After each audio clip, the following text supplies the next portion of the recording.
მოგესალმებით. ეს არის ტავეკვირგის პროექტი საუბრების სტუდიაში. მე კი მისი წამყვანი ანიმატორი გახლავართ. დღეს შემთხვევით გადაცემას გიორგი სოფრომაძე წაიღოს. მოგესალმებით. და ასევე ჩვენი სტუმარი დავით მწერტლიშვილი.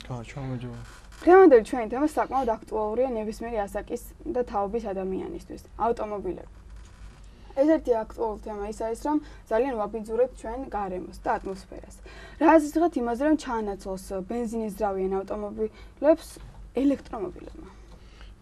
რა თქმა უნდა, ბევრად უკეთესი იქნება თუ ბენზინზე მომუშავე ავტომობილს ჩაანაცვლებს ელექტრომობილი, რადგან ბუნებას გავფრთხილდებით, რა თქმა უნდა. ბუნებას უფრთხილდებით ესე და უფრო თავს ვარიდებთ თუნდაც გლობალურ დათბობას ან სხვა პრობლემებს, რომელიც შეიძლება მოყვეს. და ფინანსური მხრივ რამდენად საჭირო და ასე ვთქვათ, მიზანშეწონილი იქნება ელექტრომობილების შემოყვანა და უცბად ჩანაცვლება ამ ყველაფრის. არა, უცბად ვერ ჩაინაცვლება ამას, რამოდენიმე ათწლეული დაჭირდება, რომ ეს ბენზინის ძრავზე მომუშავე ავტომობილები ელექტრომობილებმა ჩაანაცვლოს, მაგრამ ამით ჩვენ გარემოს გავუფრთხილდებით და ის სულ გამონაბოლქვი და ეს ქალაქი ესე დაბინძურებული აღარ იქნება. რა თქმა უნდა, ეს არ იყოფა მარტო ასე. არის ბევრად ეკონომიურიც. როგორც ბენზინის ავტომობილი ვთქვათ 15 ლარით გაივლის 100 კილომეტრს, მას შეუძლია ეს ყველაფერი გაიაროს 7 ლარით, 6 ლარით და ეხა ბენზინზე მომუშავე ავტომობილს ვერ შეიძლება, ის შეიძლება უფრო სწრაფიც არის, მაგრამ კომფორტულად არ ჩამოვარდება. დიახ, ნამდვილად. დღესდღეობით რამდენად საჭირო ავტომობილის ანუ ყველა ადამიანისთვის და რამდენად აუცილებელია? აუცილებელია, რა თქმა უნდა, იმიტომ რომ უკვე რამდენი ხანია თუნდაც კაცობრიობა და ადამიანი მიეჩვია ამას და ცოტა რთული იქნება ახლა უცბად რომ ამოვიღოთ და გადავდოთ, მაგრამ თუნდაც ის რომ უფრო სწრაფად გვეხმარება რომ გადავადგილეთ სწრაფად, კომფორტულია ჩვენი ბარგის და მაგრამ ასევე საკმაოდ კომფორტული გადაადგილების საშუალებები გვაქვს. თავისთავად. ავტობუსები, მიკროავტობუსები. ახალგაზრდობაში ეს ექსტრემის და გართობის სახითაც არის, რა თქმა უნდა და ადრენალინი, მაგრამ როგორც ასეთი აუცილებლობა უფრო ეს აი ადრე როდესაც ადამიანი გამოიძახებდა სასწრაფო დახმარებას, აი მანქანით რომ ვერ მისულიყვნენ, ფეხით როდის მივიდოდა, ამდენი დრო იკარგებოდა და ავტომობილით უკვე შეგიძლია უფრო ბევრად სწრაფად იხვდა, ბევრი დროც მოიგო და მარტო ამას თავიდან კომფორტული გადასადგილებელი საშუალებაა. სწრაფად, იგებ ძალიან ბევრ დროს. შეგიძლიათ დაждать მანქანაზე უბრალოდ და წახვიდე მალე. ასევე ახალგაზრდების დიდ ნაწილს სურვილი აქვს იყოლიოს ავტომობილი. მაგრამ ამას ცოტა სხვა გართობის მიზნით აკეთებს ავტორბოლები და ასე შემდეგ. რამდენად კარგი და ცუდი მხარეები აქვს ამ სახის ამ ტიპის გართობას უფრო? და თქვენ თუ გქონიათ ესეთი შემთხვევა, სურვილი თუნდაც? პირადად მე ასე კი არ მიწყობს ხელს რომ და არც პროფესიონალიზმი რომ რაღაც ამ ხელ ადრენალინის მოზღვევა ვიგრძნო და უცბად საჭესთან დავჯდე და ვატარო. მაგრამ როგორც ასეთი აქვს კარგი მხარე ალბათ ის რომ უფრო ამ ადრენალინს ხარჯავ და თუნდაც საპრიზო მხრიდანაც, მაგრამ ცუდი ის არის რომ არც ერთი სპორტი არ არის რისკის გარეშე. ჭადრაკი ალბათ თუ შეგხვდება ისევ და ჭადრაკი და ავტომობილი ძალიან განსხვავდება ერთმანეთისგან. ხელები ვიტკინო ჭადრაკი. არის ექსტრემალური წრეებიც, რომელსაც შეგიძლია ეს ექსტრემალური სპორტი შეისწავლო. ყველა ახალგაზრდას შეუძლია მიიღოს მონაწილეობა, რომელიც 18 წელს არის გადაცილებული, აქვს მართვის მოწმობა და აქვს ექსტრემალური სკოლა გავლილი. შეუძლია წავიდეს რუსთავის ავტოდრომზე, ტარდება ჩემპიონატები ატარებს BMW Club Georgia-ც, ძალიან ბევრი სპონსორი წყავს და ძალიან ხშირად ტარდება და ამას ეს ყველაფერი დაცული არ არის ისეთი როგორც საჭიროა. დაცული როგორ არ არის, მაგრამ ყველგან არის. კიდევ საქართველოში არის ძალიან განვითარებული და ასევე უბრალოდ ოფიციალურ სახეს აძლევენ ამას. არც მარტო ახალგაზრდობაში. არა, ოფიციალური სახით აქვს უკვე მიცემული, მაგრამ უბრალოდ გართობას ვამბობ. გართობის მიზნით და ასე შემდეგ. ეგრე ხშირად არ არის. აი რა ტიპის ავტომანქანებს ანიჭებენ ახალგაზრდები უპირატესობას? და თქვენ თუ რომ შეგეძლოთ და ყავდეთ მანქანა, პრავა გაქვთ, რა ტიპის ავტომანქანს აირჩევდით? თუნდაც წეღარა კითხვას დასვით იქიდან გამომდინარე, ალბათ ახალგაზრდა რომელიც ადრენალინის მოძღვევებას გრძნობს და უნდა ჩქარად იმოძრაოს ან თუნდაც გაეჯიბროს მის თანატოლს, ალბათ უფრო სწრაფ და ჩქარა მოძრავ სპორტულ მანქანას აირჩევს, მაგრამ პირადად გულწრფელად რო გითხრათ, მე არ მივეკუთვნები მაგ ადამიანებს, არც ასაკი მიწყობს ხელს, არც პრავა მაქვს, არც გამოცდილება, მაგრამ პირადად მე მივირჩევნია წყნარად, კომფორტულად მოძრაობა, დასასვენებლად წასვლა. ოპერატივის მანქანას ანიჭებთ უპირატესობას? მე უფრო სპორტულ ავტომობილებს ვანიჭებ უპირატესობას, ბავშვობიდან მაქვს ეგ გატაცება. რავი, დღესდღეობითაც ვყავს BMW 540, უფრო სისწრაფისკენ ვარ მიდრეკილი. რავი, ალბათ ჩემი დიდი მინუსია, მაგრამ რა სიზა. ყველას გვაქვს მინუსები, ბევრს, რომელიც პატარაობიდან ამას აკეთებს, არაერთი ხიფაც არ წარმოადგენს იმისთვის, შეუძლია ყველაფერი გააკეთოს და როდესაც ადამიანი არაპროფესიონალი ხარ, შეიძლება ძალიან ბევრი შეცდომა დაუშვე და მიანიჭებენ თქვათ ისეთ მანქანებს უპირატესობას ახალგაზრდები და ჩვენი თანატოლები, რომელმაც შეიძლება ხიფათი მოუტანოს მაცხოვრებას და სხვას დააზიანოს. კი, უფრო დიდ სისხლს შემოიტანოს და რაღაცისკენ სწრაფას. ზოგიერთ ადამიანს ურჩევნია ყავდეს მოტოციკლეტი. მაგალითად მივეკუთვნებ მათ რიცხვს, ძალიან ბავშვობიდან იმის სურვილი მაქვს, კარგი ტორიცონი ყავდეს, მიზიდავს, გარეგნულობას და ისეც. როგორც ძრავის მხრით და ასე შემდეგ, საკმაოდ კარგი მოტოციკლეტია. რა ზღად ამაზე, რამდენად კარგი შეიძლება იყოს მოტოციკლეტი მანქანასთან შედარებით? რო გადავხედოთ ან დადებითი უარყოფით მხარეები. უმეტესად არჩევენ მანქანას ხოლმე, რატომ ხდება ეს? თუნდაც ავიღოთ ის მაგალითი, რომ მოტოციკლეტით მაქსიმუმ თქვათ 2 კაცი გადაადგილდეს და თუნდაც მაგ მხრივ. კიდე ის არის, რომ თბილისში უფრო რაღაც მოტოციკლეტით მოძრაობა დიდად კარგი არ არის, იმიტომ რომ არა თბილისი ისეთი ადგილი, რომ სწორი ტრასები და თავისუფლად და ავარიები არ მოხდეს, ან რამე დაბრკოლება. და ქალაქში ისეთში, რომელიც თბილისი მიეკუთვნება, მან და ალბათ უფრო დაბალი სიჩქარით უნდა იმოძრო.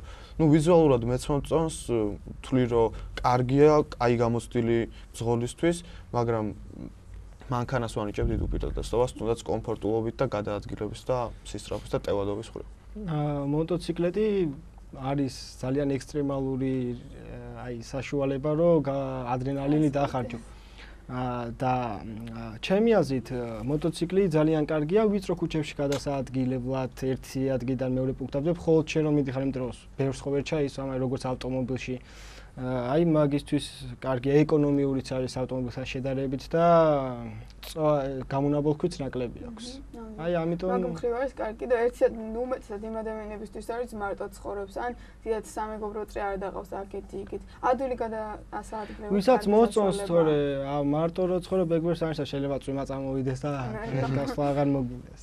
კი, ნამდვილად. რა ზუსტად ქალებზე და მანქანებთან დაკავშირებით. მაინც და ისეთი თემა სახიფათო. ევდებიან ხოლმე ქალია საჭესთან. ჩემი მოსაზრებით ქალსაც გააჩნია თვითონ. ისე უხდებათ ქალებს საკმაოდ მანქანა. კი, დედაჩემმა საკმაოდ ადვილად აითვისა საჭე და საკმაოდ ადვილად დააჭდა და საკმაოდ ადვილად შეეგუა თბილისის ტრასებს და საერთოდ ავტომობილს, მაგრამ რავი, თვითონ ალბათ პიროვნებას გააჩნია, თვითონ ქალს გააჩნია, იმ სტერეოტიპს რაც შეეხება ქართველი მამაკაცისას, რომ ქალი საჭესთან, მე მაგას არ ვეთანხმები, თუნდაც იქიდან გამომდინარე, რომ მინახავს ბევრი ნათესავი მეგობრის მშობელი. სულად კარგად ატარებს და უშევდით მამაკაცი. დიახ, მაგრამ მე ყოველ შემთხვევაში არ მივეკუთვნებ იმათ რიცხვს, ვინც თulis, რომ ქალი საჭესთან დაუშვებელია. ქალი საჭესთან, რავი, ბევრ გამლ მამაკაცს რო კითხო და ბევრ გამოსტივ ძღოლს ძალიან გაიგებთ ქალებს მანქანებში. ასე სულულია. არ ზუსტად მაგას გეტყვია. ძალიან ბევრჯერ მქონია შემთხვევა, როდესაც მანქანით მივდიოდი და შემხედრია ქალი რაღაც ისეთი გაუკეთებია, რაც არ იყო მიზანშეწონილი, მაგრამ ძალიან ბევრჯერ შემხედრია ისეთი ქალბატონი, რომელმაც გამოუვალი სიტუაციიდან გამოიძრინა თავი და პროფესიონალიზმი გამოიჩინა. არის კატეგორია, რომელსაც არ იცის ტარება და არის კატეგორია, რომელსაც იცის. ასევეა მამაკაცებშიც. არიან მამაკაცები, რომელსაც არ იციან ტარება, მაშინ მამაკაცი საჭესთან, მაგრამ ეს სტერეოტიპი იმიტომ არის, რომ მანქანა რაც კი შემოვიდა, მის მერე ყოველთვის მამაკაცი იჯდა მანქანაზე, მამაკაცი აკეთებდა, მამაკაცი უვლიდა და ამიტომ გახდა ეს ავტომობილი მამაკაცის, მაგრამ მოვიდა დრო მოიტანა, რომ ქალიც აღმოჩნდა საჭესთან და არც ისეთ საერთოდ ეგეთი არის გავრცელებული სტერეოტიპები ქალებზე. არც ისეთ უდი არ აღმოჩნდა ქალი საჭესთან, ძალიან ბევრი ქალბატონი ვიცი, ვიცნობ კიდევაც, რომელიც საოცრად კარგად მართავს მანქანას და ძალიანაც მოწონს. მარტო მართავს, არა, შეუძლია გააკეთოს, გზადრო რამე გაუფუჭდეს და ყველაფერი. ეს კარგია რა, ყველაფერში კარგია. რა ტიპის მანქანა შეიძლება ურჩიო ადამიანმა ქალბატონს? სხვა კატეგორიები არის რა თქმა უნდა და ერთ-ერთი მათგანის შეიძლება თქვა. რავი, მე პირადად ესე ვერ დავადებ ვერც ერთ ფირმას ან რაღაცა ხელს.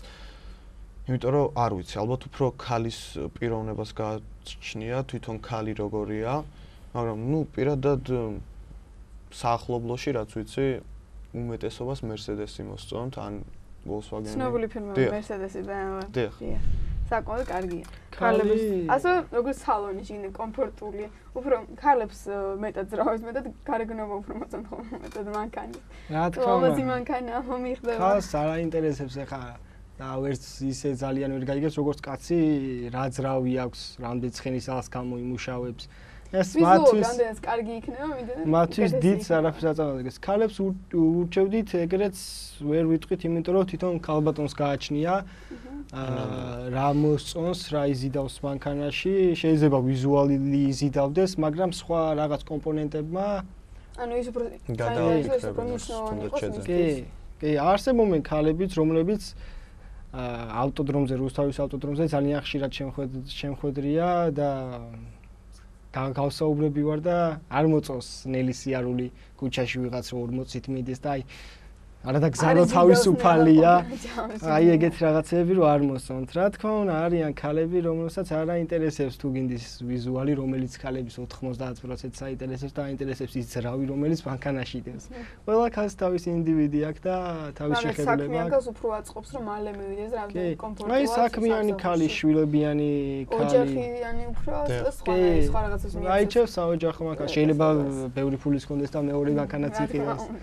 რატომაც არა, ჩაულებრივი რა, ძალიან კარგია ქალის საჭესთან, როდესაც ქმარს არცალია. გამოცდილი ქალის ის საჭესთან და როდესაც უფრო ქმარს არცალია.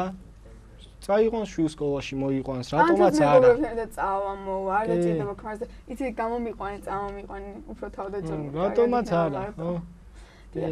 ჩვენ ძნელია ვილაპარაკოთ ავტომობილებზე და არ შევეხოთ მთავარ თემას. ჩვენი დროისთვის დამახასიათებელია ცოტა გაიჭირება ფულში და ასე შემდეგ. ფინანსური მხრივ. რამდენად კარგია და რამდენად კარგი და წესიერი მანქანა შევიძენთ საშუალო ფასად ასევე. საშუალო არის ფასად თუ არა ალბათ მაგის შესაძლებლობა. საშუალო ფასი დაახლოებით თქვენ რამდენს თვლით 2000-დან 6000-მდე ალბათ. 2000-დან 5000-მდე. კარგით იყოს ესე ვთქვათ 5000. 1998-იანი 2001 ალბათ ხომ? დამეთახვევით. ანუ მაგ პერიოდში გამოშვებული მანქანები თავისუფლად შეიძლება 3000-ად, 2000-ადაც და სხვა, ანუ ვერ იტყვი ახლა, შეიძლება თვითონ მანქანა როგორი ვიზუალურია, როგორ გამოიყენა მისმა პატრონმა. შეიძლება, რატომაც არა. კი, თავისუფლად. კარგი სხვა პლუსებიც აქვს ძველ მანქანას, გამოშვებულს უფრო ამბობენ ხარისხიანი, უფრო კარგია უმაით Mercedes-ი, BMW, ეგეთი ფირმები. კი, არა. ძალიან ხარისხიანი მანქანებია, თითქმის ყველა რამოდენიმეს გამოკლებით, მაგრამ ეს შენ უნდა მოუარო მანქანას, თორე არ გამოვა და აი ამ ფასად შევეხები და მართ დათომ სწორი თქვა 2000-დან 5000 დოლარამდე შეგიძლია ძალიან მშვენიერი მანქანა შეიძინო 1999 წლიდან გამოშვებული მანქანები 2004 წლამდე.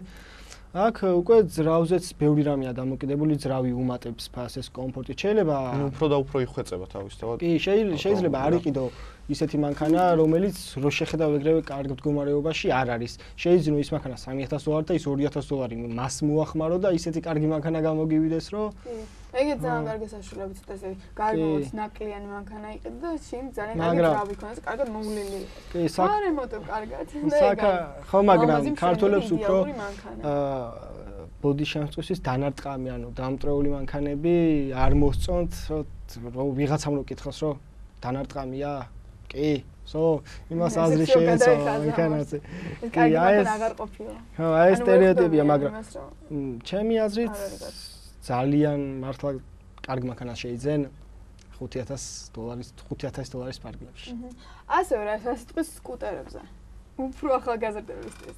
უფრო ცოტა არა ექსტრემის მოყვარულებისთვის, ვისაც არ აქვს შესაძლებლობა. როგორც ვთქვი, პრავა 16 წლამდე იწყება. 16 წლიდან იწყება მაგაზე და საკმაოდ ზოგს არ როგორც ვიცი, ახლა უფრო აწიეს, თუნდაც მოტოციკლეტებზე, მოტოციკლებით 18 და ახლა 21 წლამდე აწიეს, მაგრამ ну სკუტერი უფრო, რავი, ნებისმიერ ქალაქში და ნებისმიერ სოფლის ნებისმიერ ქვეყანაში შეიძლება რომ გამოიყვენო, მაგრამ ну მოპედი, სკუტერი გეთახო სათბილისო ტრანსპორტი უფრო, იმიტომ რომ ну როგორც წინა კითხვაში აღნიშნე მოტოციკლესთან დაკავშირებით ვერ გამოიყენებ და ჩქარავერიული.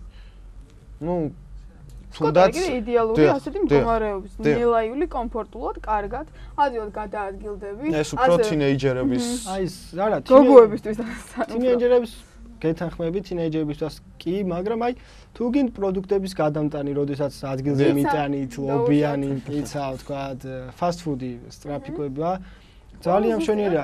ახვალ შეგვიძლია გადაადგილდები არანაირი საცობი. არა, ვითარი პრობლემა, მაგრამ ძალიანაც ეკონომიურია. ბევრ თანხმობას. გარემოსაც ნაკლებად ამინძურებთ, ამიტომ იყიდეთ სკუტერები. დავიცვათ გარემო. თან იაფის ღირს. ჩვენ დევიზია დღევანდელი. როგორც ვთქვი, შეიძლება $500-დან იყიდე შეიძინო მას დგას სკუტერი. კი, $500-დან $1200 ფარგლებში საკმაოდ კარგ სკუტერს ნორმალური. გეგმა მომავლისთვის აუცილებლად. სკინ სკოლაში წასასვლელად მოსასვლელად. აი, საქართველოში დიდად არა განვითარებული ველოსიპედებით და რაღაც საკუთარი ავტომობილით რომ მიხვიდე თინეიჯერი და მოზარდი, ну სკოლის მოსწავლე. ეს უფრო ხდება შეერთებულ შტატებში. როდესაც ბოდიში შესაძლოა. როდესაც აზორგარეთ ვიყავი, მომიწია იქ დარჩენა რამოდენიმე კვირით.